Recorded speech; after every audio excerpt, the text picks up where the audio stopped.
Hello friends, let's come to the second lecture of social issues, that is other vulnerable section। तो उसमें जो पहला topic है person with disabilities. तो क्यों ये न्यूज़ में है वो पहले देखते हैं। तो मिनिस्ट्री ऑफ सोशल जस्टिस और एम्पावरमेंट ने अभी 6 month community based inclusive development program launch किया है। जो हमारे दिव्यांगजन्स हैं, जो हमारे फिजिकल डिसेबल पर्सन हैं, उनके रिहैबिलिटेशन के लिए। तो ये प्रोग्राम जो है किसने लॉन्च किया है वो इम्पॉर्टेंट हो जाता है। तो मिनिस्ट्री ऑफ सोशल जस्टिस और एम्पावरमेंट ने लॉन्च किया है। और किसके लिए लॉन्च किया है? डिसेबिलिटीज़ जो पीपल हैं उनके लिए।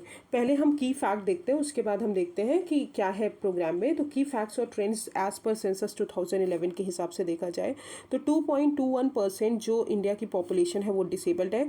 44% जो डिसेबल्ड है वो फीमेल है और 56% मेल है। 69% जो डिसेबल हैं वो रूरल एरियाज़ में रह रहे हैं और रिमेनिंग 31% है अर्बन एरियाज़ में रह रहे हैं। अब ये डिफरेंस इसीलिए क्योंकि रूरल एरियाज़ में हॉस्पिटल्स नहीं प्रेवलेंट है कि जिनको डिसेबल से उनको ठीक किया जा सके।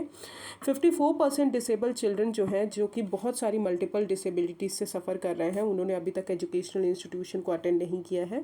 और 50% जो चिल्ड्रन है जिनको मेंटल प्रॉब्लम है वो भी एजुकेटेड इंस्टीट्यूशन में नहीं पढ़ रहे हैं। अब हम देखते हैं what is the program. Program में दिया क्या है, प्रोग्राम का एम क्या है। तो प्रोग्राम का एम ये है कि हमको एक ग्रास रूट रिहेबिलिटेशन वर्कर्स को क्रिएट करना है।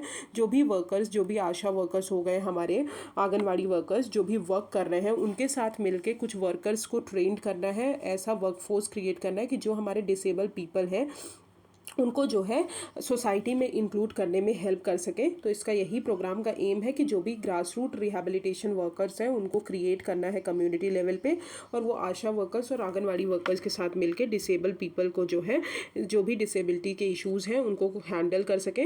ये डिज़ाइन किया गया है कि कॉम्पिटेंसी बेस्ड नॉलेज जो है वो प्रोवाइड की जाएगी और स्किल्स प्रोवाइड की जाएगी उन वर्कर्स को कि अपनी जो ड्यूटीज़ है आप बहुत अच्छे तरीके से डिस्चार्ज करिए। मोड ऑफ ट्रेनिंग जो है इस कोर्स का वो बोथ ऑनलाइन और ऑफलाइन मोड दोनों में बताया जाएगा। और CBID कोर्स जो है वो को डिज़ाइन किया जाएगा by rehabilitation council of India और यूनिवर्सिटी ऑफ मेलबर्न। ठीक है, तो रिहेबिलिटेशन काउंसिल ऑफ इंडिया और यूनिवर्सिटी ऑफ मेलबर्न जो है वो को डिज़ाइन करेंगे इस कोर्स को। अब डिसेबिलिटी इन इंडिया की बात करें तो पर्सन विद डिसेबिलिटी का मतलब यही होता है कि जिसको लॉन्ग टर्म फिजिकल, मतलब हाथ पैर टूटा हो या आँख से नहीं दिख रहा हो, मेंटल, इंटेलेक्चुअल और सेंसरी इम्पेयरमेंट जो कि विच इंटरेक्शन विद बैरियर्स कहीं ना कहीं उनकी फुल कैपेसिटी को हिंडर करते हैं, तो दैट इज़ कॉल्ड डिसेबिलिटी।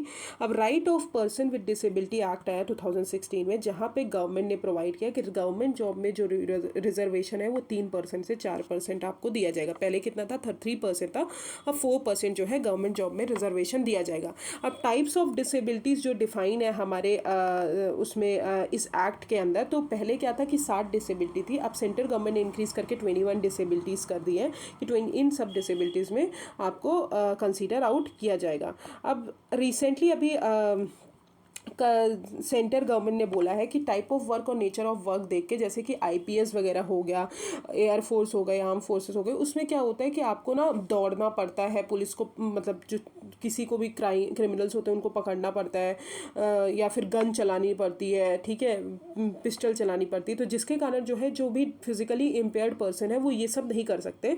तो उन्होंने बोला है कि अभी सेक्शन 34 ऑफ द एक्ट के अंदर उन्होंने बोला है कि सेंट्रल गवर्नमेंट ने 4% जो रिजर्वेशन है कुछ जॉब्स के लिए हटा दिया गया है, मतलब उसमें रिजर्वेशन नहीं लगेगा। तो मतलब जो भी फिजिकल डिसेबल पीपल हैं उन फॉर्म उसमें जो IPS हो गया, रेलवे प्रोटेक्शन फोर्स हो गया, इनको भरे ही ना, क्योंकि इसमें 4% रिजर्वेशन हटा दिया गया है, क्योंकि ये फील्ड वर्क की जॉब है।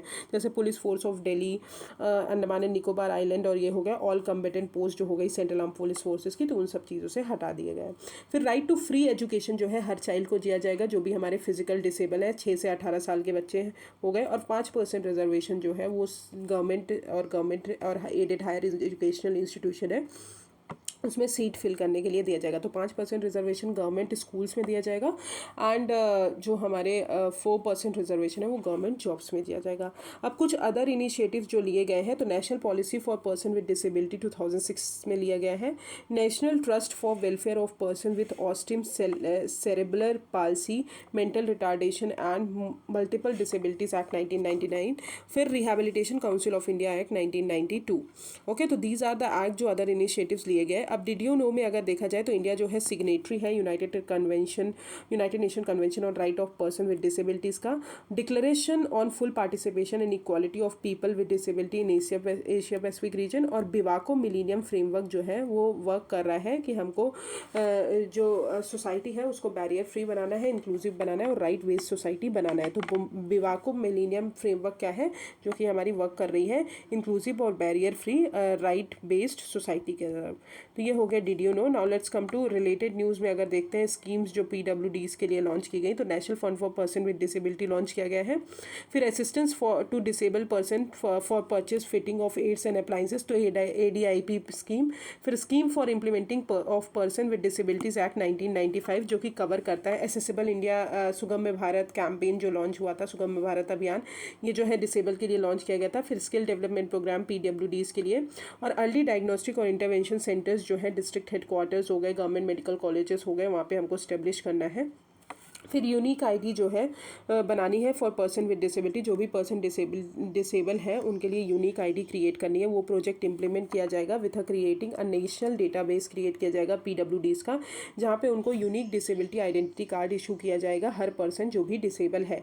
अब recently department of empowerment of person and disability जो है उन्होंने मैंडेटरी कर दिया है सारे स्टेट और यूटी को कि वो सर्टिफिकेट ग्रांट करेंगे डिसेबिलिटी का ऑनलाइन मोड से, ओनली यूजिंग UDID मतलब unique disability identity portal.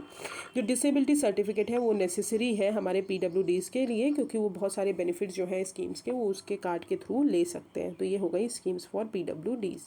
Now let's come to internal migrants. तो सुप्रीम कोर्ट ने अभी सुओ मोटो कॉग्निजेंस लिया है जो भी हमारे माइग्रेंट वर्कर्स का सर्ज हो रहा है at the height of exodus last year. अब माइग्रेशन अगर बात करें तो इंटरनल माइग्रेशन का वही मतलब होता है कि जो चेंजेस हमारे यूजुअल कंट्री में हो रहे हैं, मतलब हमारे जो पीपल हैं हमारे कंट्री के अंदर ही माइग्रेट कर रहे हैं, एक स्टेट से दूसरे स्टेट जा रहे हैं या कहीं और जा रहे हैं, तो ये हो गया हमारा इंटरनल माइग्रेशन। और माइग्रेशन जो है इंडिया में वो दो टाइप से डिवाइडेड है। पहला है लॉन्ग टर्म माइग्रेशन, दूसरा है short term migration. Long term migration मतलब अपना हाउस होल्ड ही आप कहीं और शिफ्ट कर रहे हो, आप कहीं और रहते थे पहले, पर लॉन्ग टर्म में आप अपना हाउस होल्ड शिफ्ट कर रहे हो और अब वहाँ रहोगे। शॉर्ट टर्म और सीजनल और सर्कुलर माइग्रेशन की बात करें तो back and fourth movement between a source and destination, मतलब आप सोर्स से जहाँ रहते हो वहाँ से अपने दूसरी तरफ जा रहे हो, फिर उसके बाद फिर वहाँ से लौट के यहाँ आ रहे हो, तो this is short term migration. अब 2011 सेंसस के हिसाब से देखा जाए तो 450 मिलियन इंटरनल माइग्रेशन जो है वो based on place of last residence, और 37% जो टोटल पॉपुलेशन है एंड 68% ऑफ ऑल माइग्रेंट्स जो हैं वो फीमेल है। Person is considered as migrant by the place of last residence, जहाँ से वो आया है उससे जहाँ से वो रहता था उसको माइग्रेंट किया जाता है। If the place in which he is enumerated during the census is other than his place for immediate last residence. Economic survey जो है उन्होंने बताया है कि एवरेज अगर बात करें तो 5 to 6 मिलियन इंडियंस जो है एनुअली माइग्रेट करते हैं बिटवीन 2001 एंड 2011, जिसके कारण इंटर स्टेट माइग्रेशन जो है बहुत ज़्यादा होता है, अबाउट 60 मिलियन, और इंटर डिस्ट्रिक्ट माइग्रेशन जो होता है as high as 80 million. According to research paper अगर बात करें तो इंडिया जो है lowest rate of internal migration है in a sample of 80 countries. 80 countries में अगर गिना जाए तो इंडिया में लोवेस्ट रेट है इंटरनल माइग्रेशन का। 5 year interval inter state migration जो है रेट इंडिया का अराउंड 1% है, वाइल अदर कंट्रीज़ में देखा जाए तो 10% है, और नियरली 5% है चाइना में। अब places of origin of majority of migrant, जहाँ पे ओरिजिन जहाँ से माइग्रेंट जाते हैं, तो सबसे ज़्यादा जो स्टेट होते हैं वो उत्तर प्रदेश हो गया, बिहार हो गया, राजस्थान हो गया, मध्य प्रदेश हो गया, झारखंड और छत्तीसगढ़। तो इन जगह से लोग माइग्रेट होते हैं। अब प्लेसेस जहाँ पे वो जाते हैं तो जैसे कि महाराष्ट्र हो गया, दिल्ली हो गया, पंजाब, गुजरात, तमिलनाडु, कर्नाटक और केरला। तो आपको पता होगा पुश और पुल फैक्टर होता है माइग्रेंट में, कि जहाँ पे मान लीजिए बेसिक सर्विसेज हमको नहीं मिलती हैं, जैसे कि एम्प्लॉयमेंट नहीं मिला, स्टैंडर्ड ऑफ लिविंग नहीं मिला, तो उन स्टेट से वो माइग्रेट होकर वहाँ पर जाते हैं जहाँ पर उनको एम्प्लॉयमेंट हो पाता है। तो एम्प्लॉयमेंट के बाद उनको वेजेस मिलते हैं, वेजेस के बाद उनका स्टैंडर्ड ऑफ लिविंग मेनटेन हो पाता है। तो इस कारण जो है ये माइग्रेशन होता है। अब इंटरवेंशन अंडरटेकन फॉर माइग्रेशन, तो फूड सेफ्टी के लिए वन नेशन वन कार्ड लिया गया, वन राशन कार्ड जो है ये बहुत ज़्यादा न्यूज़ में रहा है। इसमें क्या है, हाईली सब्सिडाइज जो फूड ग्रेन्स हैं वो आपको डिस्ट्रीब्यूट किए जाएंगे। जो भी अगर आप राशन कार्ड कंटेन करते हैं, राशन कार्ड जो होगा वो आपका पूरे स्टेट में, मतलब एक जगह से आप कहीं माइग्रेट कर रहे हो तो वो हर स्टेट में एप्लीकेबल होगा, तो उसके थ्रू जो है आपको सब्सिडाइज्ड फूड मिल सकते हैं। फिर पेंशन की बात करें तो प्रधानमंत्री श्रम योगी मानधन योजना, जो कि ओल्ड एज पेंशन और social security in organise sectors workers हैं उनके लिए प्रोवाइड करते हैं। एजुकेशन फॉर चाइल्ड माइग्रेंट्स, तो प्रोजेक्ट चंगाती ये इम्प्लीमेंट करेंगे केरला स्टेट लिटरेसी मिशन, जो कि लिटरेसी स्कीम है जो कि माइग्रेंट चिल्ड्रन को टारगेट करती है जो मलयालम लर्न करना चाहते हैं। हेल्थ में अगर देखें तो आयुष्मान भारत स्कीम, जो कि बहुत इंपॉर्टेंट स्कीम है हेल्थ इंश्योरेंस की, जिसमें आप पोर्टेबल स्कीम है जो कहीं भी स्टेट में कहीं भी एप्लीकेबल है, ठीक है। बेनिफिशियरी कहीं भी जा सकते हैं, किसी भी पब्लिक और प्राइवेट हॉस्पिटल में जाके ये बेनिफिट ले सकते हैं। Legislative measures to protect labour and migrant workers, तो 1979 का inter state migrant workman act आया, फिर 1996 में building and other construction workers act आया, 2008 में unorganise social sector security act आया, फिर relevant provision related in code of social security 2020 आया। एम्प्लॉयमेंट में अगर देखा जाए तो गरीब कल्याण रोजगार अभियान जो है, जो कि लाइवलीहुड जो हमारे विलेजर्स हैं जो भी हमारे कोविड-19 के टाइम पे महाराष्ट्र वगैरह से लौट रहे हैं क्योंकि उनका एम्प्लॉयमेंट नहीं है वहाँ पे, तो उनको जो है लाइवलीहुड प्रोवाइड करना है और उनके लिए एम्प्लॉयमेंट की जनरेट करना है in the wake of covid outbreak. उसको स्किल मैपिंग करनी है उन माइग्रेंट वर्कर्स की कि जैसे वो अपना जो है कुछ ना कुछ स्टार्ट कर पाएँ। Okay, so this is related to migrant workers. Now let's come to quality of life for elderly index 2021. तो ये निकालते कौन है वो आपको बहुत इंपॉर्टेंट है। तो quality of life for elderly index जो है वो रिलीज़ करते हैं इकोनॉमिक एडवाइजरी काउंसिल, जो कि हमारे प्राइम मिनिस्टर की काउंसिल है, ठीक है। तो इकोनॉमिक एडवाइजरी काउंसिल रिलीज़ करते हैं quality of life of elderly index. अब सबसे पहले की फैक्ट देख लेते हैं एल्डरली की हमारे इंडिया में। तो 8.6% जो इंडिया की टोटल पॉपुलेशन है, दैट मीन्स 104 मिलियन, उसमें से 53 मिलियन फीमेल्स जो एल्डरली हैं और 51 मिलियन मेल्स जो हैं वो एल्डरली हैं। और ये इंक्रीज़ हो गया है 10.1% इन 2021, फर्दर ये 2031 तक 13.1% इंक्रीज़ हो जाएगा। अब 71% जो एल्डरली पॉपुलेशन है वो रूरल एरियाज़ में रह रहे हैं और 29% अर्बन एरियाज़ में। केरला जो है वहाँ पे मैक्सिमम पॉपुलेशन है हमारे एल्डरली पीपल की इन इट्स पॉपुलेशन, बिकॉज उन्होंने अपनी पॉपुलेशन को स्टेबलाइज कर लिया है, और followed by Tamil Nadu and Himachal Pradesh. Proportion is the least in the state of Bihar, Bihar में सबसे कम है, followed by Uttar Pradesh and Assam.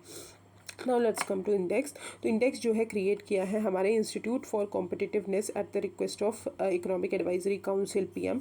याद रखिएगा रिलीज इकोनॉमिक एडवाइजरी काउंसिल ही करते हैं। ये आइडेंटिफाई करती है जो भी हमारे रीजनल पैटर्न्स हैं, हमारे जो पर्सन एज हो रहे हैं इंडियन स्टेट में, जो भी पर्सन ज़्यादा एज वाले हैं या कम एज वाले हैं उन सबको देखती है, and assess overall ageing situation in India.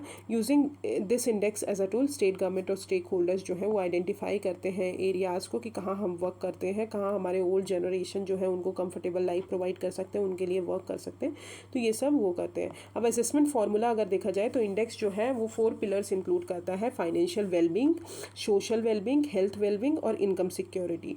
और डिस्टिंक्शन जो है वो क्रिएट किया गया है बिटवीन एज्ड पीपल। अगर 5 मिलियन एल्डरली है, इससे ज़्यादा 5 मिलियन जो पीपल हैं वो एल्डरली है तो एज 60 और अबव होगा। रिलेटिवली एज्ड स्टेट्स की बात करें तो 5 मिलियन एल्डरली से कम होने चाहिए to establish fair comparison among state.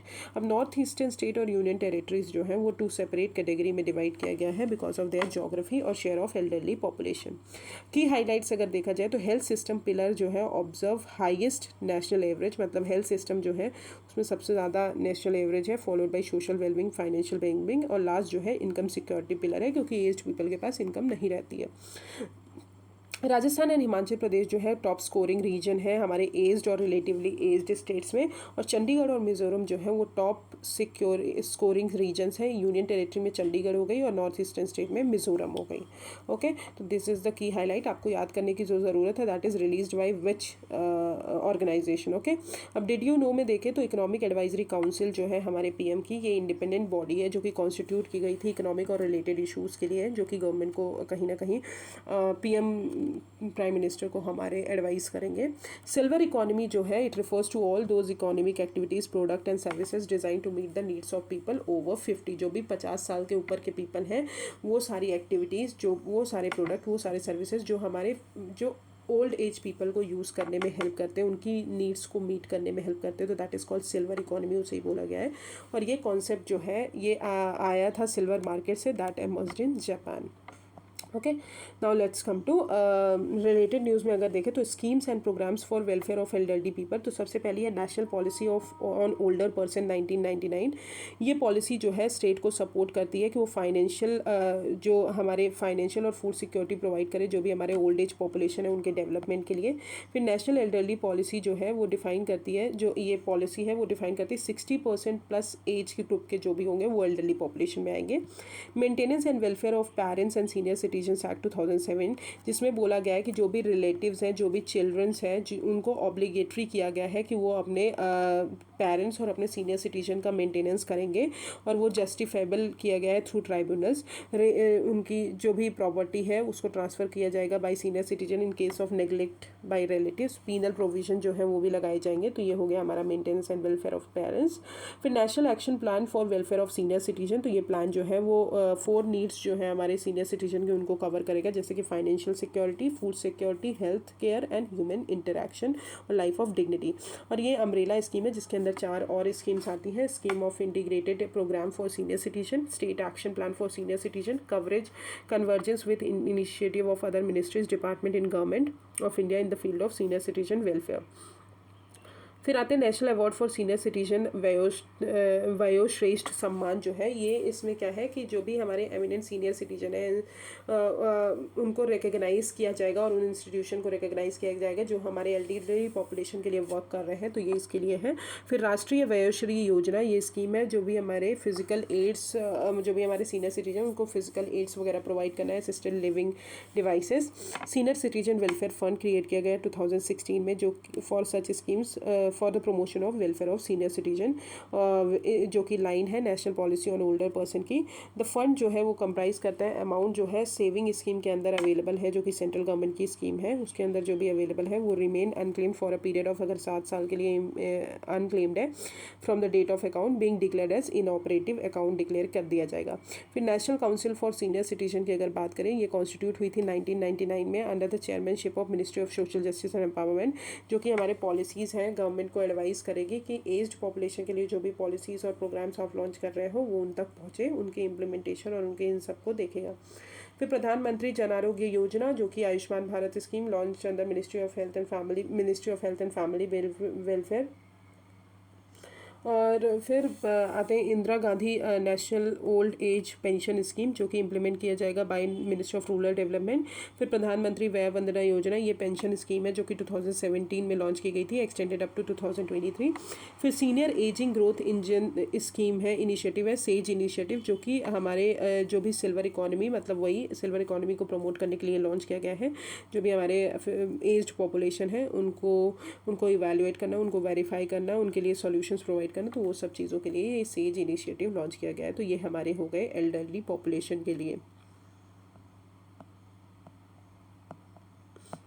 Okay, now let's come to social security for informal workers. Okay, so अभी ये न्यूज़ में इसलिए है कि कोविड-19 पेंडेमिक ने अभी एक्सपोज कर दिया कि जो भी गैप्स हैं इंडियन सोशल सिक्योरिटी पॉलिसीज़ के बीच में, वो इनफॉर्मल वेलफेयर्स की तरफ जो है बहुत ज़्यादा गैप है। फॉर्मल सेक्टर के लिए तो आप समझ सकते हैं कि हर सोशल सिक्योरिटी स्कीम है उनको हर ही सब कुछ मिलेगा, बट जो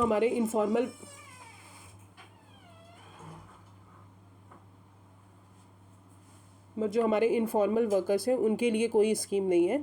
अब सिग्निफिकेंस अगर देखा जाए सोशल सिक्योरिटी का, तो सबसे पहले सोशियो इकोनॉमिक जस्टिस और इक्वालिटी जो है वो ले आना है हमको सोसाइटी में। सोशल सिक्योरिटी स्कीम्स लाती हैं, इकोनॉमिक डेवलपमेंट करती हैं, इंप्रूव करती है प्रोडक्ट और एम्प्लॉयबिलिटी ऑफ लेबर, रीइंफोर्स करती हैं सोशल कोहेशन, कंट्रीब्यूट करती है कहीं ना कहीं सोशल पीस को बिल्ड करने में, और इंश्योर करती है decent living condition for all. अब कॉन्स्टिट्यूशन प्रोविजन अगर देखा जाए तो हमको आइटम नंबर जो कॉन्करेंट लिस्ट में 23 है, that is social security, insurance, employment and unemployment, तो ये आइटम नंबर कॉन्करेंट लिस्ट में आता है। फिर आइटम नंबर 24 जो है वो भी कॉन्करेंट लिस्ट में आता है, welfare of labour including condition of work, provident funds, employers liability, workmen's compensation, invalidity and old age pension और मैटरनिटी बेनिफिट। अब कॉन्करेंट लिस्ट आपको पता है 2-3 लिस्ट होती है, state list, union list and concurrent list. Concurrent list वो list होती है जिसमें स्टेट और यूनियन दोनों लॉ बना सकते हैं। ओके फिर आते हैं directive principles of state policy में अगर देखा जाए तो आर्टिकल 41 जो है वो प्रोविजन प्रोवाइड करता है for securing the right to work, to education and to public assistance in case of unemployment, old age, sickness, disablement, इन सब के लिए लिया आर्टिकल 41 है। फिर आर्टिकल 42 जो है वो हमें ये प्रोवाइड करता है कि ह्यूमन कंडीशन जो है वर्क की मतलब provision for securing just and human condition for workers and maternity relief. Okay तो these are the constitution provision. Now let's come to social security and its significance. तो according to international labour organization social security जो है वो based किस पे कि हमारे जो ह्यूमन डिग्निटी है उसको रिकग्नाइज करें, सोशल जस्टिस प्रोवाइड करें सारे ह्यूमन बींग्स को, जो भी हमारे लेबर हैं भले वो फॉर्मल सेक्टर में हो या इनफॉर्मल सेक्टर हो, तो उनके लिए टेम्प्रेरी हो या परमानेंट हो, उन सबको जो है एक लिविंग कंडीशन प्रोवाइड करेंगे और सोशल जस्टिस प्रोवाइड करना है। इफेक्टिव सोशल सिक्योरिटी सिस्टम जो है वो इनकम सिक्योरिटी गारंटी करता है, हेल्थ प्रोविजंस प्रोटेक्शन देता है हमारे जो वर्कर्स हैं उनको। इन इंडिया अगर बात करें तो कोड ऑन सोशल सिक्योरिटी 2020 जो है वो सोशल सिक्योरिटी को डिफाइन करता है, जो कि as the measures of protection afforded to employees, unorganised workers, gig workers, platform workers, सबके लिए to ensure a health care and to provide income security. Okay अब कुछ अदर एफर्ट्स जो लिए गए हैं सोशल सिक्योरिटी के लिए, तो पहला है all India survey on domestic workers, फिर all India survey on migrant workers, all India survey on employment generated in transport sector, all India survey on employment generated by professionals, all India quarterly establishment based employment survey. अब India जो है signatory है ILO का जो 189th convention है which is known as convention on domestic workers, but India ने अभी ratify नहीं किया है। कन्वेंशन का मैंडेट यही है कि जो भी डोमेस्टिक वर्कर्स हैं उनको डेली और वीकली रेस्ट आवर दिया जाए और उनको पेमेंट जो है मिनिमम वेज रिक्वायरमेंट जो है उनकी उनको फुलफ़िल किया जाए और उनको ये अलाउ किया जाए कि वो कौन सी प्लेस में वर्क करना चाहते हैं, कहाँ रहना चाहते हैं, वो देख सकते हैं। Okay so this is the domestic workers ILO convention and social security. Now let's come to rights of transgender, very important. तो रिसेंटली ये न्यूज़ में इसलिए है कि मद्रास हाई कोर्ट जो है उन्होंने डायरेक्शन इशू किया है कि जो भी प्रेजुडाइज है अगेंस्ट द LGBTQ कम्युनिटी के लिए उनको जो है हमको हटाना है, उनको रिमूव करना है। जो भी उनके साथ प्रॉब्लम्स हो रही हैं, जो भी वो सफ़र कर रहे हैं, जिस भी प्रॉब्लम से, उनको जो है रिड्यूस करना है। की फैक्ट्स और ट्रेंड अगर देखा जाए तो 4.8 लाख पीपल जो है इंडिया में वो ट्रांसजेंडर हैं सेंसस 2011 के हिसाब से, और 30,000 ट्रांसजेंडर्स जो हैं वो रजिस्टर्ड हैं with the election commission of India. 89% जो ट्रांसजेंडर्स हैं उनके पास कोई जॉब नहीं है फॉर इवन क्वालिफाइड वंस, जो भी क्वालिफाइड है उनके लिए भी, और 50 to 60% जो ट्रांसजेंडर्स हैं उन्होंने कभी अभी तक स्कूल अटेंड नहीं किया है। अब डायरेक्शन क्या है कि इनको जो है हरासमेंट से हमको बचाना है, तो उसके अंदर क्या क्या इंक्लूड किया है कि prohibition on attempt to cure और चेंज सेक्सुअल ओरिएंटेशन। तो जो भी LGBTQ+ कम्युनिटीज़ हैं उनका आप सेक्सुअल ओरिएंटेशन चेंज नहीं करिए, उनको प्रोहिबिट किया गया है। Union ministry of social justice ने बोला है कि एक लिस्ट प्रिपेयर करिए NGOs की जो कि हमारे LGBTQ कम्युनिटी है उनके जो इशूज़ हैं उनको हैंडल करेंगी। करिकुला जो है स्कूल्स और यूनिवर्सिटी का उसको चेंज करिए कि जो भी हमारे स्टूडेंट्स को एजुकेट करिए कि LGBTQ कम्युनिटी के लिए डालें। क्या है सोशल प्रॉब्लम क्या होती है कि हम तो मतलब मुझे लगता है जहाँ तक मैं हूँ या फिर मैं अपने दोस्तों को देखे हूँ, वो लोग कहीं ना कहीं इन लोगों को बहुत अच्छे से कंसीडर आउट करते हैं, बट हमारे जो पेरेंट्स हैं, जो हमारे बहुत वो है, वो उन लोगों को कंसीडर करने में कहीं ना कहीं वो देखते हैं। जैसे कि फॉर एग्जांपल अगर बोला जाए कि मेरे ही रिलेटिव हैं, तो उनकी बेटी ने मतलब उनको देखा तो वो बाहर बैठी थी, तो उसके पेरेंट्स ने, उसके पापा मम्मी ने बोला चलो अंदर चलो अंदर चलो, वो लोग आ गए वो लोग आ गए। तो जैसे कि मतलब ये एक सोसाइटी बन गई है, तो बच्चों को एजुकेट करना बहुत ज़रूरी है। अगर आप स्कूल्स में ये करिकुलर में डाल देंगे तो बच्चे क्या है इन सब चीज़ों के बारे में जानेंगे और इनसे फेमिलियर होंगे। उनको जो है मतलब आउटस्कर्ट, जैसे हम बोलते हैं पहले अनटचेबिलिटी था, वैसे इनको आउटस्कर्ट नहीं किया जाएगा, फिर इनको भी कंसीडर आउट किया जाएगा, वो भी एक इंसान ही है। ठीक है, तो इसलिए जो है करिकुला और स्कूल्स में डालना ज़रूरी है। Use of parents teacher association in school to sensitise parents और changes in hiring policies for inclusivity, provide support in case of grievances etcetera. Okay, अब right of transgenders in India जो है वो गवर्न किया जाता है बाय कॉन्स्टिट्यूशनल राइट्स। अगर बोला जाए तो आर्टिकल 14, 15, 16, 19, 21 जो है कॉन्स्टिट्यूशन के, वो कहीं ना कहीं इक्वल प्रोटेक्शन प्रोवाइड करते हैं हमारे ट्रांसजेंडर्स को भी। फिर जुडिशियल प्रोनाउंसमेंट की अगर बात करें तो नास foundation government versus NCT of Delhi 2009 का, जहाँ पे हाई कोर्ट ने सेक्शन 377 जो है IPC का, उसको मतलब डीक्रिमिनलाइज किया और वॉयलेशन वो ये राइट जो है कहीं ना कहीं वॉयलेट करता है आर्टिकल 14, 15, 19, 21 को। फिर national legal services authority versus union of India 2014 में लॉन्च किया, जहाँ पे सुप्रीम कोर्ट ने थर्ड जेंडर स्टेटस क्रिएट किया हमारे ट्रांसजेंडर्स को। और Navtej Singh versus Johar versus union of India case में सुप्रीम कोर्ट ने 377 जो आर्टिकल था जो कि पहले उन्होंने क्रिमिनलाइज किया था, अब उसको डीक्रिमिनलाइज कर दिया। अब the transgender person and protection of right act जो है 2019 का, ये बहुत इंपॉर्टेंट एक्ट है। तो इसमें इन्होंने बोला है कि जो भी डिस्क्रिमिनेशन ट्रांसजेंडर के अगेंस्ट होते हैं उनको हमको प्रोहिबिट करना है, एम्प्लॉयमेंट में हो या एजुकेशन में हो, हाउसिंग में हो, हेल्थ केयर में हो, किसी चीज़ में उनको डिस्क्रिमिनेट नहीं किया जाएगा। सेल्फ परसेप्शन जो है जेंडर आइडेंटिटी दिया है, अलाउ किया है कि हर पर्सन जो है वो रिकग्नाइज किया जाएगा एज अ ट्रांसजेंडर, कि उनको एक सर्टिफिकेट ऑफ आइडेंटिटी इशू किया जाएगा जो हमारे डिस्ट्रिक्ट मजिस्ट्रेट इशू करेंगे कि आप जो है ट्रांसजेंडर है। फिर ग्रीवांस रिड्रेसल मैकेनिज्म की अगर बात करें तो मैंडेट दैट एवरी इस्टेब्लिशमेंट जो है वो कहीं ना कहीं किसी पर्सन को डेजिग्नेट किया जाएगा टू अ कंप्लेनेंट ऑफिसर। जो भी कंप्लेंट्स है इस एक्ट के अंदर हो रही हैं उस एक्ट को डील करने में, उन कंप्लेंट्स को डील करने में।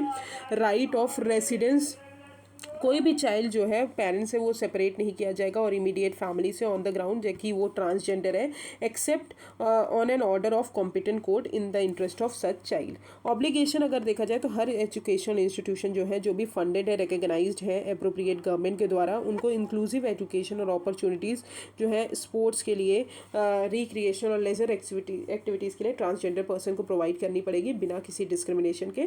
फिर national council for transgender person जो है ये स्टैट्यूटरी बॉडी इसी एक्ट के थ्रू क्रिएट की गई है जो कि एडवाइस करेगी हमारे सेंट्रल गवर्नमेंट को on formulation of policies, programmes, legislation, project with respect to transgender person. तो this is called transgender act. Now let's come to manual scavenging. तो recently union minister of social justice and empowerment ने बोला है parliament को कि अभी तक कोई भी डेथ रिपोर्ट नहीं हुई है ड्यू टू मैनुअल स्कैवेंजिंग। तो current law on manual scavenging की बात करें तो prohibition of employment as manual scavengers and their rehabilitation act 2013, इस एक्ट के अंदर लॉ ने कुछ कुछ ऑफेंसेस बोले हैं कि इस एक्ट के अंदर क्या ऑफेंस हो सकता है। तो हर पीपल जो है जो भी मैनुअल स्कैवेंजर की तरह एम्प्लॉय किया जा रहा है, अगर उनको इन सैनिटरी जो लैट्रिन्स हैं उनको क्लीन करने के लिए बुलाया जा रहा है तो वो ऑफेंस होगा। उन पर्सन को एम्प्लॉय करना जो हमारे सीवर्स को क्लीन करे, सेप्टिक टैंक्स को क्लीन करे बिना प्रोटेक्टिव गियर्स के, तो वो भी हमारा ऑफेंस होगा। और कंस्ट्रक्ट इन सैनिटरी लैट्रिन्स, तो वो हमारा ये सारी चीज़ें जो है हमारी क्या होंगी, ऑफेंस होगा। और नॉट डेमोलिश और convert in sanitary latrines with in a certain period of act coming into force. अब व्हाट इज मैनुअल स्कैवेंजिंग अगर बात करें तो मैनुअल स्कैवेंजिंग उन पर्सन को, वो पर्सन होते हैं जिनको एम्प्लॉय किया जाता है हमारे जो ह्यूमन वेस्ट है, अनडिकम्पोज ह्यूमन वेस्ट जो है in sanitary latrine, open drain, इन सब से आते हैं, उनको क्लीन करने के लिए बुलाया जाता है, तो वो जो है मैनुअल स्कैवेंजर होते हैं। एक्सेप्शन अगर बात करें, अब कोई भी पर्सन एम्प्लॉय किया गया है कि ह्यूमन वेस्ट को क्लीन करना है और उसको अप्रोप्रिएट प्रोटेक्टिव गियर दिए गए हैं, तो वो एम्प्लॉय हो सकते हैं इस एक्ट के अंदर। उनको एग्जेम्पशन है क्योंकि उनको एक प्रोटेक्टिव गियर दिया गया है साफ करने के लिए, तो वो जो है इस लॉ के अंदर एक्सेप्शंस है। अब responsibility for identifying manual scavenger अगर बोला जाए तो हर लोकल अथॉरिटी जो है, जैसे कि म्यूनसिपैलिटीज़ हो गई, पंचायत हो गई, कंटोनमेंट बोर्ड हो गए, रेलवे अथॉरिटी हो गई, वो रिस्पॉन्सिबल है हमारे मैनुअल स्कैवेंजर को देखने के लिए। रिहैबिलिटेशन अगर बात करें तो initial one time cash assistance दिया जाएगा, स्कॉलरशिप दी जाएगी उनके चिल्ड्रन को जो भी मैनुअल स्कैवेंजर्स हैं, अलॉटमेंट ऑफ रेसिडेंशियल प्लॉट और फाइनेंशियल असिस्टेंस दिया जाएगा हाउस कंस्ट्रक्शन के लिए, लाइवलीहुड दी जाएगी कि उनको ट्रेनिंग दी जाएगी स्किल्स के लिए, जिसमें 3000 पर मंथ उनको दिया जाएगा, और provision for subsidy along with concessional loans at least for one adult member. अब पनिशमेंट क्या है अंडर द एक्ट अगर बोला जाए तो पर्सन जो है कोई भी प्रोविजन अगर वायलेट कर रहा है तो उसको 2 साल की इम्प्रिजनमेंट होगी और फाइन जो है 2 लाख तक लग सकता है। Ministry of social justice empowerment जो है वो रिस्पॉन्सिबल है पूरे मैनुअल स्कैवेंजर जो है उनके रिहेबिलिटेशन के लिए, और उन्होंने इम्प्लीमेंट की है scheme, that is self employment scheme for rehabilitation of manual scavengers.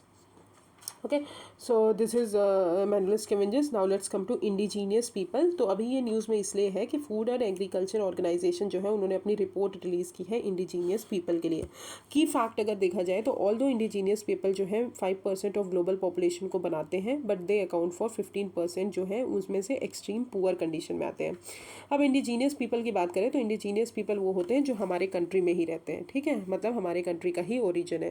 जैसे कि indigenous people are distinct social और कल्चरल ग्रुप्स ग्रुप्स होते हैं जो शेयर करते हैं collective ancestral ties to the land और natural resources where they live और ऑक्यूपाई और from which they have been displaced, जहाँ से वो गए हैं। तो हमारे इंडिया से अगर कोई गया है तो वो हमारे अदर कंट्रीज़ में हमारी इंडिजीनियस पीपल कहलाएंगे। तो इंडिजीनियस पीपल जो है इंटरनेशनली रिकग्नाइज्ड राइट उनको मिलता है for preservation of their food system through United nation declaration on right of indigenous people. अब पीवीटीजीज जो है हमारे पर्टिकुलरली वल्नरेबल ट्राइबल ग्रुप्स, वो मोल वल्नरेबल ग्रुप्स हैं। अमंग ट्राइबल ग्रुप्स में भी जो मोल वल्नरेबल आते हैं उनको पीवीटीजीज बोला जाता है। और हमारे इंडिया में 75 पीवीटीजीज हैं। तो उनको डिक्लेयर कैसे किया जाता है, जो pre agriculture level of technology है, ठीक है, लिटरेसी बिल्कुल नहीं है, इकोनॉमिक बैकवर्डनेस है और स्टेगनेंट पॉपुलेशन जो है उनकी स्टेगनेंट पॉपुलेशन है और डिक्लाइन हो रही है, तो उनको पीवीटीजीज डिक्लेयर किया जाता है। अब अबाउट द रिपोर्ट अगर देखा जाए तो ये 3rd एडिशन है जिसका टाइटल है indigenous people food system in site of sustainability and resilience from the front line of climate change, जो कि रिलीज़ किया है with the alliance of biodiversity international centre for tropical agriculture ने। ये report जो है स्टडी किया है 8 इंडिजीनियस पीपल्स के जो फूड सिस्टम है उनको, जो कि Amazon, Sahel, Himalayan, Pacific island, Arctic region में रहते हैं, कि उनको डॉक्यूमेंट करना है, उनकी जो यूनिक कैपेसिटी है बायोडाइवर्सिटी को कंजर्व करने के लिए उनको डॉक्यूमेंट करना है, फॉस्टर करना है रेजिलियंट फूड सिक्योरिटी। अब ये सिस्टम है हाई रिस्क में है बिकॉज ऑफ क्लाइमेट चेंज, क्योंकि मेजर इंफ्रास्ट्रक्चर प्रोजेक्ट के कारण बहुत सारे चेंजेस आ रहे हैं। Granting concession that allow mining, commercial agriculture on indigenous peoples territory, तो ये कहीं ना कहीं हमारे उनकी टेरिटरी और उनके फूड सिक्योरिटी, उनके कल्चर को इफेक्ट कर रहा है। अब इंडिया की स्पेसिफिक फाइंडिंग अगर देखा जाए तो इंडिजीनियस पीपल इन इंडिया, तो पहले सबसे इंपॉर्टेंट होती है खासी ग्रुप, जो कि हमारे मेघालय रीजन में रहते हैं। अब कैरेक्टरिस्टिक क्या है इनके फूड सिस्टम की, बायोम जो है इनका सब ट्रॉपिकल एवरग्रीन फॉरेस्ट और वाटर स्ट्रीम्स है, और मेन लाइवलीहुड एक्टिविटीज़ है कल्टिवेशन हो गया, गैदरिंग हो गया, fishing, hunting, cash crops. Mobile practice की अगर बात करें तो शिफ्टिंग कल्टिवेशन हो गया। फूड बार्टर की बात करें तो डिसअपियर्ड हो गया है। तो मेजर चेंजेस अगर इंडियन पीडीएस सिस्टम ने अभी लोकल सब्सिडेंस सिस्टम को चेंज कर दिया है। राइस जो है वो सब प्लांट हो गया है लोकल स्टेबल्स में। वाइल्ड फूड जो है रिड्यूस्ड हो गए हैं डाइट में, और इंक्रीज्ड कैश बेस्ड इकोनॉमी। फिर भोतिया और अनवल जो है वो उत्तराखंड से हैं, जो कि किस बायोम में रहते हैं, फॉरेस्ट और mountain. Main livelihood activities cultivation, life stock और गैदरिंग है। मोबाइल प्रैक्टिस की अगर बात करें, सेमी नोमैडिक और ट्रांस ह्यूमन और फूड बार्टर सिस्टम जो है येस है, मतलब है वहाँ पे। तो अभी वाइल्ड एडिबल्स जो है उनका एक्सेस रिड्यूस्ड हो गया है, लैंड डिग्रेडेशन इंड्यूस्ड हो गया है बिकॉज ऑफ क्लाइमेट चेंज, और reduced reliance on traditional medicine. तो these are the some changes जो हमने देखे हैं। अब कुछ लोकेशंस जो है 8 इंडिजिनियस पीपल की फूड सिस्टम की, तो सबसे पहली है फिनलैंड में इनारी सामी पीपल जो है वो फिनलैंड में मिलते हैं। फिर गौटामेला में माया चोटी पीपल मिलते हैं। फिर माली में केल तमाशेक पीपल मिलते हैं। कैमरून में बाका पीपल मिलते हैं, कैमरून में बाका पीपल मिलते हैं। कोलंबिया में तिकुना, कोकामा एंड यागुआ पीपल्स मिलते हैं। इंडिया में खासी पीपल मिलते हैं, और सोलोमन आइलैंड में मेलानेसियस पीपल मिलते हैं, और इंडिया में भोतिया और अनवल पीपल और खासी पीपल। तो these are the 8 indigenous people food system जो है हमारे यहाँ स्ट्रेस में है। तो this is the end of vulnerable section. Now let's come to education. तो एजुकेशन भी छोटा सा टॉपिक है, उसको भी हम इसी में कंप्लीट कर देते हैं। तो नेशनल एजुकेशन पॉलिसी जो है, तो इंडिया ने अभी 1 साल कंप्लीट कर लिया है नेशनल एजुकेशन पॉलिसी 2020 में, और ये पिछली बार भी न्यू एजुकेशन पॉलिसी जो है मैंने आपको पढ़ाई थी बहुत अच्छे से। मोर ऑन न्यूज़ में अगर देखा जाए तो प्राइम मिनिस्टर जो है उन्होंने बहुत सारे इनिशिएटिव्स लेके एजुकेशन सेक्टर में, जो कि हमारी फर्स्ट एनिवर्सरी मार्क किया उन्होंने नेशनल एजुकेशन पॉलिसी का 2020 का। और कुछ इनिशिएटिव है, सबसे पहला है एकेडमिक बैंक ऑफ क्रेडिट। तो ये एक डिजिटल बैंक है जो कि क्रेडिट डिपॉजिट, जो भी हमारे रजिस्टर्ड हायर एजुकेशन इंस्टीट्यूशन है, जो भी वो कोर्सेज परस्यू करते हैं, तो जो भी उनको अवार्ड मिलता है वो इस क्रेडिट में इसमें डिपॉजिट किया जाएगा, और जो कि है academic bank account of the student, उसमें डिपॉजिट किया जाएगा। ये एक मेजर इंस्ट्रूमेंट है जो हमारे मल्टी डिसिप्लिनरी और होलिस्टिक एजुकेशन को फैसिलिटेट करेगा, जहाँ पे मल्टीपल एंट्री और एग्जिट पॉइंट होंगे स्टूडेंट्स के लिए, अंडर ग्रेजुएट और पोस्ट ग्रेजुएट कोर्सेज के लिए। फिर विद्या प्रवेश, ये एक प्री स्कूल प्रिपरेशन प्रोग्राम है जो कि क्लास फर्स्ट स्टूडेंट के लिए लॉन्च किया गया है, कि क्लास फर्स्ट में जाने से पहले जो है ये चीज़ें सीख लें। और प्रोग्राम जो है 3 मंथ प्ले मॉड्यूल कंटेन करता है for these children to prepare them for school. फिर सफल इनिशिएटिव है, that is structured assessment for analysing learning levels. ये एक असेसमेंट प्रोग्राम है CBSE स्टूडेंट्स के लिए कि जो भी प्रोग्रेस है फाउंडेशनल स्किल्स और बेसिक लर्निंग आउटकम्स में उसको एक्सेस करें और कॉम्पिटेंसीज बढ़ाएं among student in class 3rd 5th और 8th में।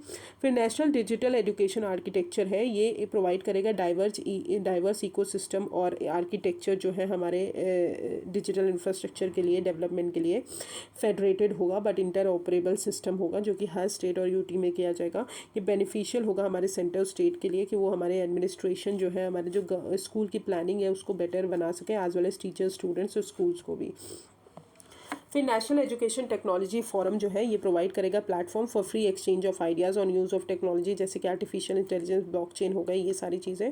फिर निशिता 2.0 ये टीचर्स ट्रेनिंग प्रोग्राम है, इंडिया का लार्जेस्ट टीचर्स ट्रेनिंग प्रोग्राम है, तो ये याद कर लीजिए, ये इंपॉर्टेंट है। निशिता प्रोग्राम क्या है, ये इंडिया का लार्जेस्ट टीचर्स ट्रेनिंग प्रोग्राम है जो कि फर्स्ट ऑफ काइंड है हमारे वर्क में, जो हमारे टीचर्स को मोटिवेट करेंगे, इक्विप करेंगे कि वो क्रिटिकल थिंकिंग जो है स्टूडेंट में उनको बढ़ाएं।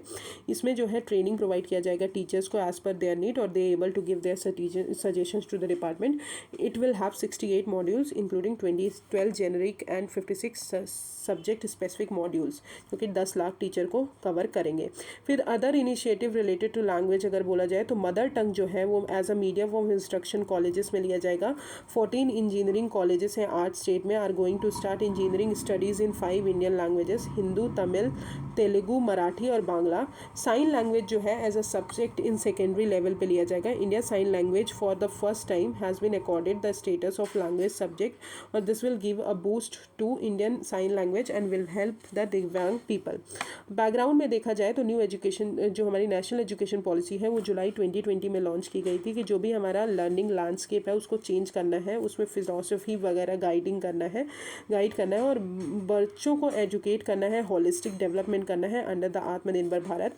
और ये फर्स्ट एजुकेशन पॉलिसी है जो हमारे 21st सेंचुरी की, और उन्होंने 3-4 ईयर जो ओल्ड न्यू एजुकेशन पॉलिसी थी, नेशनल एजुकेशन पॉलिसी, उसको रिड्यूस किया है 1986 का रिप्लेस किया है। अब फाउंडेशनल पिलर्स जो है, सबसे पहले एक्सेस, मतलब आपको एजुकेशन का एक्सेस होना चाहिए, इक्विटी, किसी को डिस्क्रिमिनेट नहीं करना है, क्वालिटी एजुकेशन प्रोवाइड करना है ना कि क्वांटिटी, अफोर्डेबिलिटी होनी चाहिए कि रेट इतना होना चाहिए कि लोगों को यूज़ हो, अकाउंटेबिलिटी होनी चाहिए हमारे गवर्नमेंट की जो भी एजुकेशन प्रोवाइड कर रहे हैं। अब पॉलिसी जो है अलाइन की गई है 2030 एजेंडा के थ्रू फॉर सस्टेनेबल डेवलपमेंट, जिसका एम है कि हमारे इंडिया को ट्रांसफॉर्म करना है, एक नॉलेज बेस्ड सोसाइटी बनाना है 2030 तक। अब अगर देखा जाए सिग्निफिकेंस, कुछ प्रोविजंस अगर देखें तो प्रोविजंस जो है सबसे लास्ट में दिए गए हैं, तो हम सबसे पहले प्रोविजंस देख लेते हैं। ओके, तो उन प्रोविजंस को पहले पढ़ लेते हैं। हाँ, न्यू एजुकेशन पॉलिसी का तो प्रोविजंस जो है, हाँ ये देखिए यहाँ पे, तो सबसे पहले है early childhood care and education की अगर बात करें तो अर्ली चाइल्डहुड केयर जो है वो डिलीवर किया जाएगा आंगनवाड़ीज़ के थ्रू, प्री स्कूल्स के थ्रू, जहाँ पे यूनिवर्सल एक्सेस प्रोवाइड करेगा जो भी चिल्ड्रन हमारे 3 से 6 साल के बीच में है। अब NCERT ने एक नेशनल करिकुलर पेडागोगिकल फ्रेमवर्क जो है अर्ली चाइल्डहुड केयर और एजुकेशन के लिए लाए गए हैं जो भी चिल्ड्रन 8 साल से कम है उनके लिए। फिर attainment of foundational literacy and numeracy, तो national mission on foundational literacy and numeracy जो है वो मिनिस्ट्री ऑफ एजुकेशन लेकर आई है, जिसमें स्टेट और यूटी गवर्नमेंट्स जो है वो एक इम्प्लीमेंटेशन प्लान जो है वो प्रिपेयर करेंगे यूनिवर्सल फाउंडेशनल लिटरेसी और न्यूमरेसी जो है उसको अटेन करने के लिए हर प्राइमरी स्कूल में for learners by the grade 3 by 2025। फिर नेशनल बुक प्रमोशन पॉलिसी जो है वो फॉर्मुलेट की गई है कि अवेलेबिलिटी और एक्सेसिबिलिटी बढ़ाना है और क्वालिटी इंप्रूव करना है readership of books across geographies, languages और लेवल्स की। फिर नेशनल रिपोजिटरी जो है हाई क्वालिटी रिसोर्सेज के बीच में वो बढ़ानी है on foundational literacy and numeracy, जो कि दिशा जो पोर्टल है उसके थ्रू एनकरेज करना है। फिर curtailing drop out and rates and ensuring universal access to education at all levels, तो पॉलिसी का एम है कि 100% ग्रॉस एनरोलमेंट रेशियो जो है pre school to secondary level जो है वहाँ तक हमको अचीव करना है by 2030। Following are the initiative जो उसके अंदर लिए गए हैं। पहला है effective and supplement infrastructure, sufficient infrastructure provide करना है so that all student have access to safe and engage schools education. Open and distance learning programme जो है वो भी ऑफर करना है। कौन ऑफर करेगा? National institute of open schooling जो है वो ऑफर करेगी, एंड स्टेट ओपन स्कूल जो है वो एक्सपैंड किया जाएगा और स्ट्रेंथन किया जाएगा कि वो स्पेशल एम्फोसाइज कर सके सोशियो इकोनॉमिक डिसएडवांस ग्रुप में।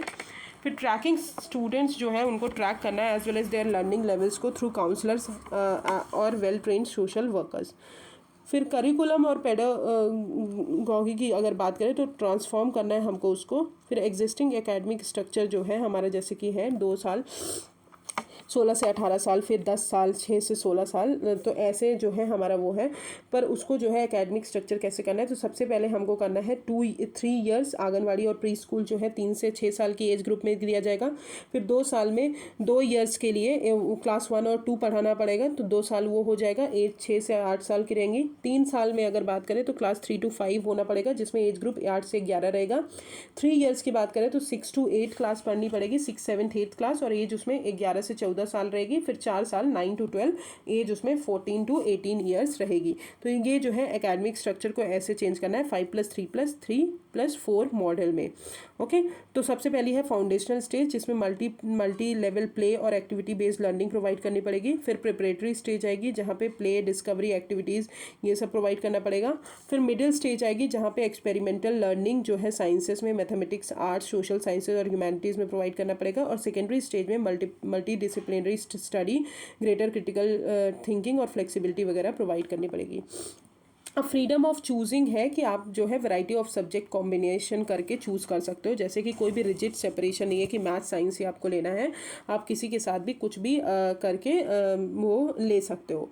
फिर इंट्रोडक्शन ऑफ कंटेम्प्रेरी सब्जेक्ट अगर बात करें तो आर्टिफिशियल इंटेलिजेंस हो गया, ऑर्गेनिक लिविंग हो गया, एनवायरमेंट एजुकेशन हो गया, तो ये सब भी इंक्लूड किया गया है। वोकेशनल एजुकेशन जो है उसमें 10 डे बैगलेस पीरियड्स बोला गया है कि 10 डे बिना बैग के आप आ सकते हैं जब ग्रेड 6 से 8 में रहेंगे, जहाँ पे स्टूडेंट को वोकेशनल एक्सपर्ट्स के बारे में बताया जाएगा, लोकल जो वोकेशनल एक्सपर्ट्स हैं, जैसे कि कारपेंटर्स हो गए, Gardner's, potter's.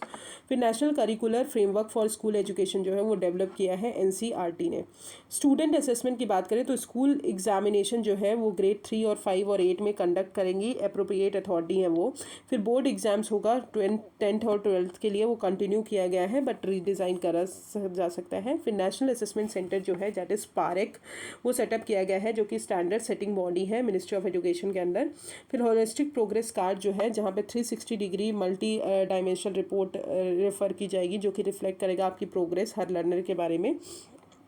National testing agency जो है वो भी क्रिएट की गई है to serve an autonomous testing organisation to conduct entrance exam जो है अंडर ग्रेजुएट और पोस्ट ग्रेजुएट के लिए।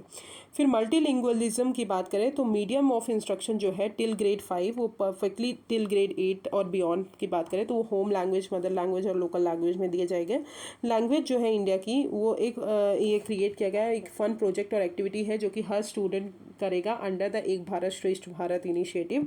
3 लैंग्वेज फॉर्मूला, जहाँ पे ग्रेटर फ्लेक्सिबिलिटी की तरह प्रोवाइड किया गया है। ऑल क्लासिकल लैंग्वेजेस जो हैं वो ऑप्शन है स्कूल्स में कि आप कुछ भी यूज़ कर सकते हैं, in addition with Pali, Persian and Prakrit widely available as option. फिर इंडियन साइन लैंग्वेज जो है वो भी स्टैंडर्डाइज किया गया है अक्रॉस द कंट्री। अब आते हैं equitable and inclusive education provision for socio economic disadvantage जो सेक्शन है उनके लिए क्या लिया गया है। तो सबसे पहले जेंडर इंक्लूजन फंड क्रिएट किया गया है फॉर फीमेल और ट्रांसजेंडर्स के लिए। स्पेशल एजुकेशन जोन्स क्रिएट किए गए हैं जो लार्ज पॉपुलेशन है हमारी सोशली एजुकेशनली डिसवास्ड ग्रुप की, कि उनको जो है डिक्लेयर किया जाए स्पेशल एजुकेशन जोन्स। चिल्ड्रंस जो है जो भी डिसेबल कैटेगरी के हैं उनको फुली पार्टिसिपेट करना है रेगुलर स्कूल्स में। हर स्टेट और डिस्ट्रिक्ट को एनकरेज करना है कि वो बाल भवन इस्टेब्लिश करें as a special day time boarding school, जो कि कैरियर रिलेटेड चीज़ें बताएंगे। फ्री स्कूल इंफ्रास्ट्रक्चर जो है क्रिएट किया गया है, जो कि यूज़ किया गया है एज अ सामाजिक चेतना केंद्रास, जो कि सोशल, इंटेलेक्चुअल और वॉलेंट्री एक्टिविटीज़ को प्रमोट करना है। स्पेशल मैकेनिज्म दिया गया है चिल्ड्रन जो भी ट्राइबल एरियाज से बिलोंग करते हैं कि वो क्वालिटी एजुकेशन रिसीव कर पाए। फ्री वेबर स्कॉलरशिप दिया जाएगा, ऑफर किया जाएगा जो भी हमारे मेरिटोरियस स्टूडेंट हैं, जिन पे जो बहुत अच्छा परफॉर्म करें, जिनके 95% आते हैं, उस सारे SCDGs को। एडिशनल स्कूल्स जो है सेटअप किया जाएंगे KVs में और JNVs में इन एस्पिरेशनल डिस्ट्रिक्ट SEZ। फिर टीचर्स ट्रेनिंग के लिए और रिक्रूटमेंट के लिए देखा जाए तो new and comprehensive national curricular framework for teacher education जो है by 2021। By 2030 minimum degree qualification जो है टीचर्स के लिए प्रोवाइड किया जाएगा 4 ईयर इंटीग्रेटेड B.Ed डिग्री के साथ। नेशनल टेस्टिंग एजेंसी जो है वो एडमिशन करेगी for to B.Ed। Setting up national mission for mentoring जो है, जहाँ पे large pool of senior faculty होगी और वो सब। फिर टीचर एलिजिबिलिटी टेस्ट सारे टीचर्स के लिए across foundational, preparatory, middle and secondary stage के लिए हर प्राइवेट और पब्लिक स्कूल्स में। मोर ऑटोनॉमी टीचर्स के लिए दी गई है कि क्लासरूम टीचिंग में आप क्या क्या चीज़ें यूज़ कर सकते हो। फिर national professional standard for teachers develop किया गया है by national council for teacher education by 2022। Restructure किया गया है हमारी national council for teacher education को, जो कि as a professional standard setting body under general education council. फिर टूल गवर्नेंस की बात करें स्कूल गवर्नेंस की, तो स्कूल गवर्नेंस में ट्यूनिंग और पेयरिंग जो है वो एक पब्लिक स्कूल को दूसरे प्राइवेट स्कूल के साथ करनी पड़ेगी, जो कि अडॉप्ट किया गया है कंट्री में, कि सच दैट कि हर दोनों की जो डिसएडवांटेज है या एडवांटेज है दोनों को मिक्स करके अच्छे से स्कूल को वर्क कर सके, दोनों एक दूसरे से सीख सके। Standard setting and accreditation for school education की बात करें तो इंडिपेंडेंट स्टेट स्कूल अथॉरिटी जो है स्टैंडर्ड सेटअप की गई है to be setup in each state and UT. और school quality assessment and accreditation framework जो है वो डेवलप किया जाएगा by SCERT। Public and private schools जो है उनको असेस किया जाएगा, एक्रीडिएट किया जाएगा सेम क्राइटेरिया में। For a periodic health checkup of overall system, a sample based national achievement survey जो है क्रिएट किया गया है स्टूडेंट्स के लिए, लर्निंग लेवल्स के लिए, will be carried out by proposed new national assessment centre Parekh.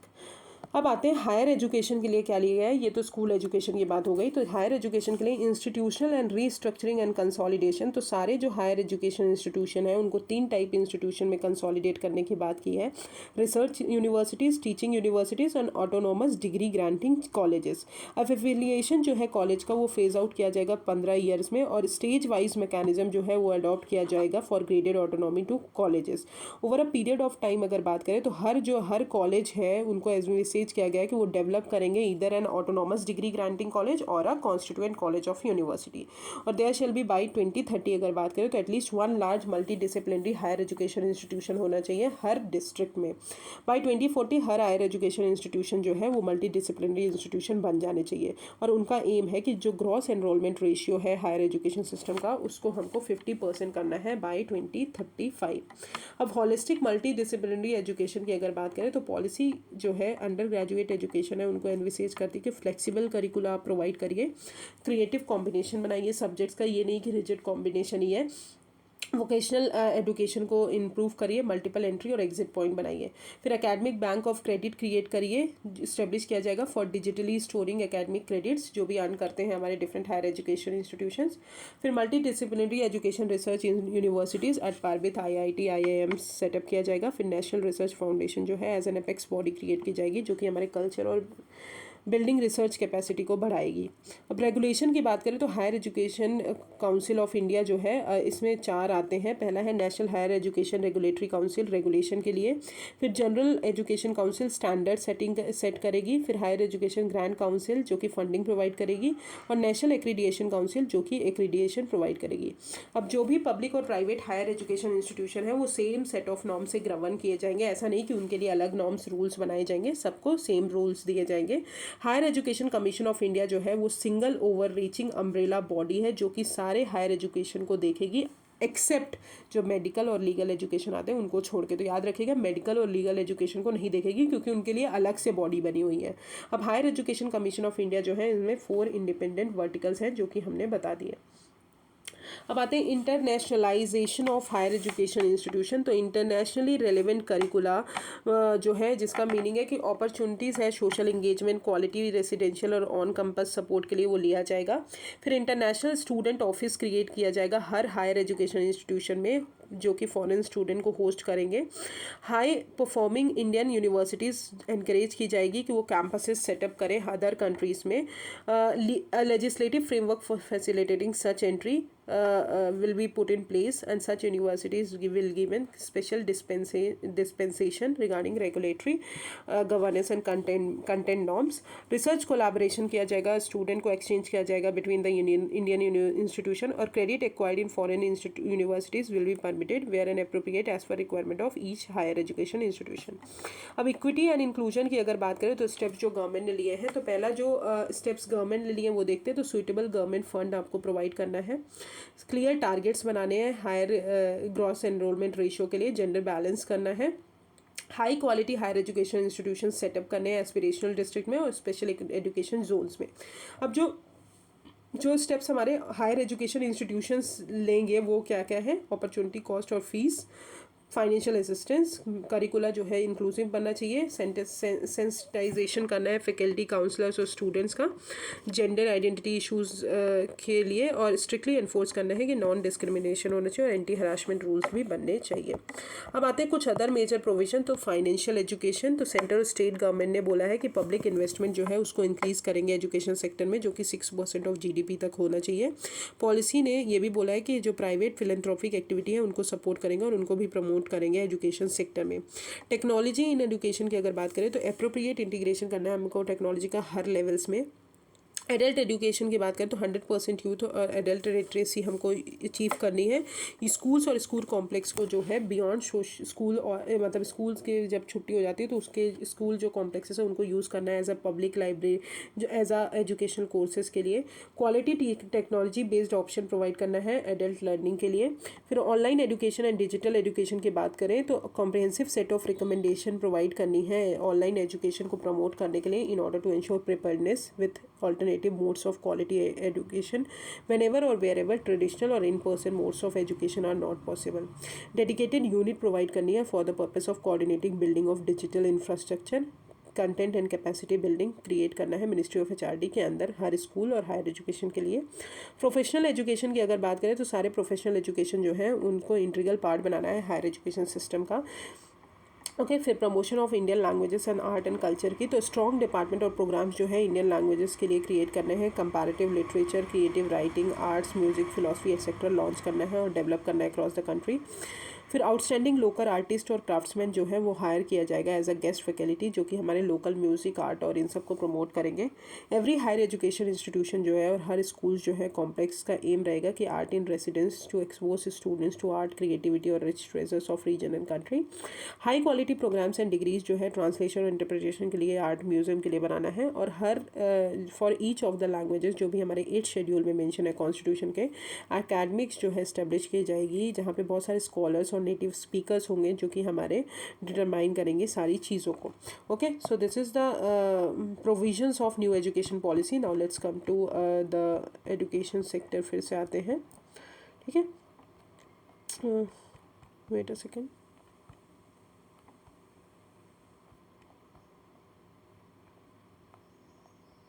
हाँ, तो हमने ये एजुकेशन का वो पढ़ लिया कि न्यू एजुकेशन पॉलिसी के अंदर क्या आती है। अब रिलेटेड न्यूज़ में अगर देखा जाए तो रिसेंटली मिनिस्ट्री ऑफ एजुकेशन ने एक new national steering committee form की है for the development of national curricular framework. तो नेशनल करिकुलर फ्रेमवर्क जो है वो सर्व करेगा एज अ गाइडलाइन, जो भी सिलेबस हम देते हैं, टेक्स्ट बुक और टीचिंग और लर्निंग प्रैक्टिसेस स्कूल्स में प्रोवाइड करते हैं अक्रॉस द कंट्री, वो सब चीज़ें प्रोवाइड करेगा। It attempt to address the future requirement of the school education. अब नेशनल करिकुलम फ्रेमवर्क जो है वो लास्ट 2005 में प्रिपेयर की गई थी और रिवाइज की गई 1975, 1988 और 2000 में। अब नेशनल जो स्टीयरिंग कमेटी है वो हेड कौन करेंगे? के कस्तूरी रंगन, वेरी इंपॉर्टेंट जो मेंबर हैं, सबकी कमेटी यही होती है, मतलब ये बहुत इंपॉर्टेंट मेंबर है जो कि हेड करेंगे drafting committee of national education policy. और ये डेवलप किया गया है for national curriculum framework, school education, early childhood care and education, teachers education और एडल्ट एजुकेशन।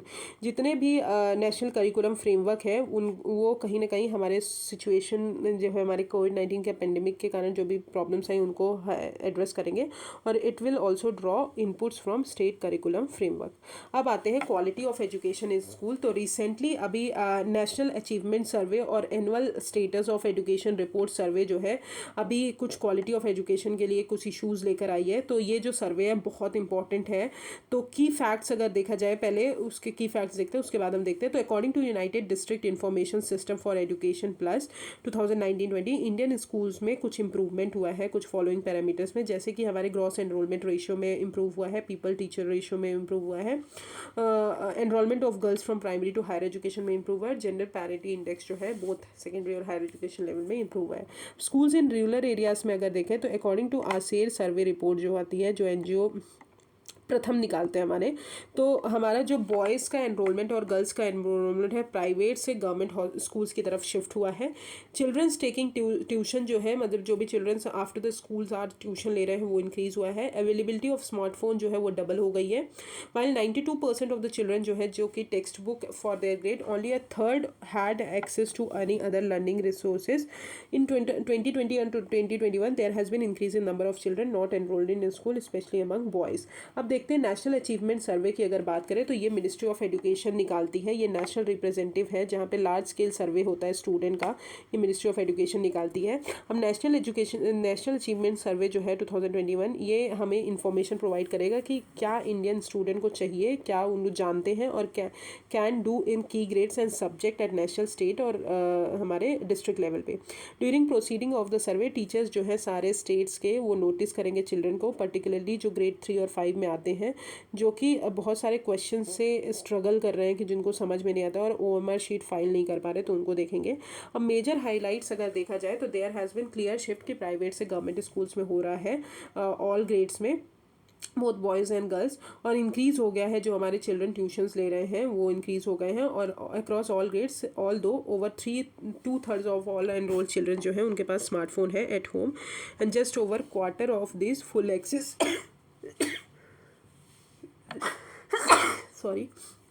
फुल एक्सेस है। ठीक है, अब हम आसेर रिपोर्ट और एनएएस सर्वे के बारे में जान लेते हैं। तो सबसे पहले आसेर में जानते हैं, उसके बाद हम दोनों में डिफरेंस देखते हैं। तो आसेर जो है वो हर साल कंडक्ट किया जाता है सिंस 2005 से, हर रूरल डिस्ट्रिक्ट जो है वहाँ पे। तो याद रखिएगा, अर्बन डिस्ट्रिक्ट में नहीं किया जाता, सिर्फ रूरल डिस्ट्रिक्ट्स में किया जाता है। ये लार्जेस्ट सिटीजन लेड सर्वे है हमारे इंडिया का। ये हाउस होल्ड बेस्ड सर्वे है, स्कूल बेस्ड सर्वे नहीं है। हाउस होल्ड में जाके ओरल टू ओरल आपसे पूछा जाता है तो आपको जाना जाता है, स्कूल में कोई पेन और पेपर से नहीं होता। In the context of pandemic, ASER centre जो है अपना focus switched its of focus to access of learning opportunity in 2020। What is the difference between NAS and ASER survey? तो आसेर सर्वे जो है ये सिटीजन लेड सर्वे है जो कि एनजीओ प्रथम कंडक्ट करती है, और एनएएस सर्वे जो है मिनिस्ट्री ऑफ एजुकेशन कंडक्ट करती है, एनसीईआरटी जो है उसके एनसीईआरटी कंडक्ट करती है। अब आसेर जो है वो हमारा हाउस होल्ड सर्वे जो कि घर घर जाके देखा जाता है। एनएएस सर्वे स्कूल बेस्ड सर्वे जो कि पेन और पेपर से, तो ओरल सर्वे है, और एनएएस सर्वे पेन और पेपर है।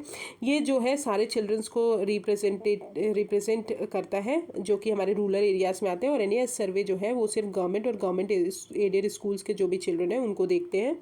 आसेर सर्वे जो है फाउंडेशनल स्किल्स पे फोकस करते हैं rather than such as reading और मैथ्स, और एनएएस सर्वे जो है वाइडेस्ट वैरायटी जो है स्किल की सब पे फोकस करते हैं। और आसेर जो है लिमिटेड है हमारे रूरल एरियाज़ में, बट एनएएस सर्वे रूरल और अर्बन एरियाज़ दोनों में होता है।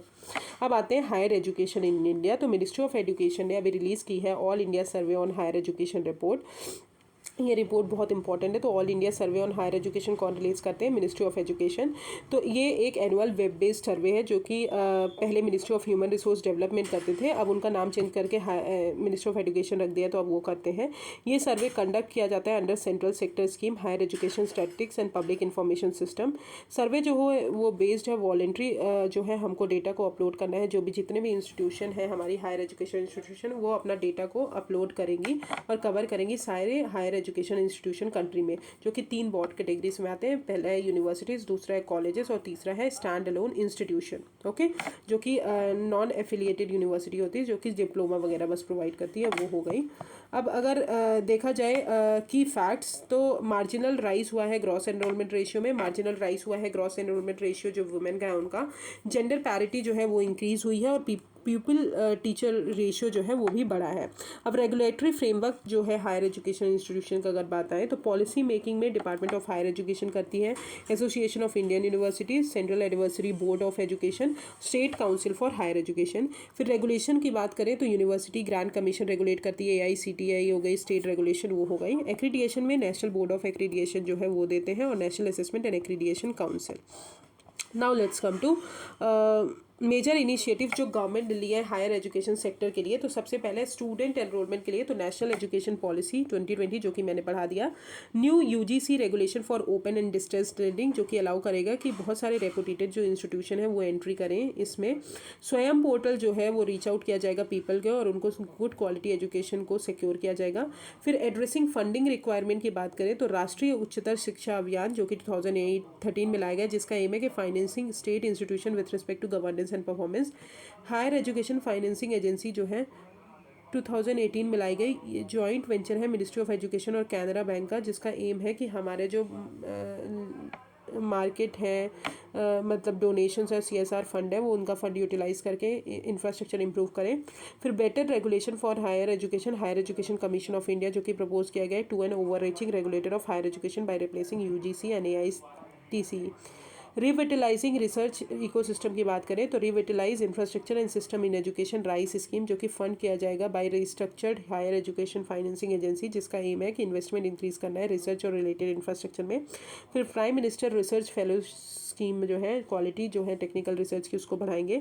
इम्प्रिंट स्कीम जो है जॉइंट इनिशिएटिव है आईआईटीज़ का, आईआईएससी का, साइंटिफिक और टेक्नोलॉजिकल रिसर्च को बढ़ाने का। फिर scheme for promotion and academic and research collaboration spark का एम है कि research ecosystem higher education system के लिए बढ़ाना है। इंप्रूविंग क्वालिटी को इंप्रूव करने के लिए नेशनल इंस्टीट्यूशन रैंकिंग फ्रेमवर्क जो है 2015 का ये अडॉप्ट की है मिनिस्ट्री ऑफ एजुकेशन ने, जो कि हमारे हायर एजुकेशन इंस्टीट्यूशन को रैंक करती है, जो कि इंस्टीट्यूशन एनकरेज करते हैं और कॉम्पिटिट करते हैं एक दूसरे के साथ। NIRF जो है वो भी एक क्राइटेरिया है प्राइवेट इंस्टीट्यूशन असेसमेंट के लिए कि जो भी इंस्टीट्यूशन ऑफ एमिनेंस में आते हैं स्कीम में जोड़ा जाएगा, तो वो भी इसमें NIRF जो क्राइटेरिया उसको भी यूज़ किया जाता है, जो कि 20 इंस्टीट्यूशन को दिया गया है। मैंडेटरी असेसमेंट की अगर बात करें तो यूजीसी ने NAAC असेसमेंट जो है वो कंपलसरी कर दिया है हर हायर एजुकेशन के लिए जो भी फंडिंग के लिए अप्लाई करते हैं। और AICTE रिसेंटली अनाउंस किया कि at least half of the programmes जो है वो हायर एजुकेशन जो भी रन करते हैं वो एक्रीडिएट होना चाहिए NBA से। Okay, so this is the education sector. I hope it is clear. I will cover the next part in next lecture. ठीक है, हेल्थ हम लास्ट में पढ़ाएंगे। Thank you so much. अगर कोई भी प्रॉब्लम हो please comment on the comment section. Thank you.